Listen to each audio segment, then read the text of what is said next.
سمکۆ گومانی تیانە کە حرەکەتێکی ئیسلامی عشایری کە عشیرەتەکە لەسەر ئیسلام گۆش کراوە و تێکەڵ بە هەست و سۆزێکی میلی کە لێک جودا نەکراونەتەوە هەمووی پێکەوە هەن داڕشتنی شخصیەتی سمکۆ بەو شێوەیە کەس لە سمکۆی نەبیستوە ملحید و بێدین و دژی دین بوو بێ و لێشی نەبیستراوە نەشچۆتە دەرێ هەتا لەو ئەکادیمیانە بخوێنە کە ئەگەڕانەوە هەمووی عەلەمانی دەرەچوون وەکو عەبدوڕەزاق پاشا و ئەوانی تر سمکۆ شخصیەتێکی عشایری ئیسلامی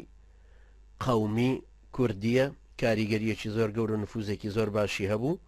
بەڵام ئیتر زۆریشی محاولە کرد کە قەناعەت بە ئینگلیز یان بە ڕووس بکە یارمەتی بدەن لە دامەزراندنی دەوڵەتێکی کوردی هەڵبەتە جێی خۆیەتی کە هەموو وەختێ دراسی شخصیەتی ئاوا بەو شێوەیە بکرێتەوە ئەبێ ئێستاش سەرانی کوردی لەوە ئاگادار بن کە چۆن یارمەتی سمایلخانی سمکۆ نەدرا هەروەها بزوتنەوەکانی تریش بۆ دروستکردنی دەوڵەتێکی کوردی با یەکێکی وەکو سەید تەهاژ وتبێتی ئێمە ئەتوانین بزوتنەوەی بەلشەفیەکان ڕاگرین نابێت کابرای سەرانی کوردایەتی ئەم ڕۆژ پارتی و یەکێتی مەسعود بەرزانی و جەلال تاڵەبانی خۆ لە ئەمریکا ببەنە پێشەوە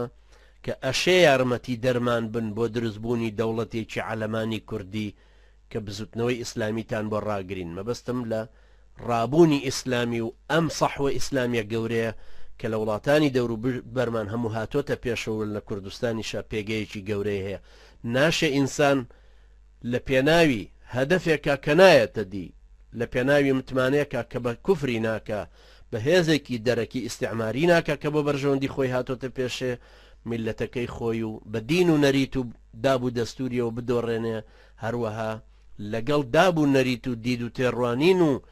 قۆناغی گەشەی گەلانی دەوروبەری عەرەب و فارس و تورک پێک بچێشرێ چونکە زەرەرێکی گەورەترەکەن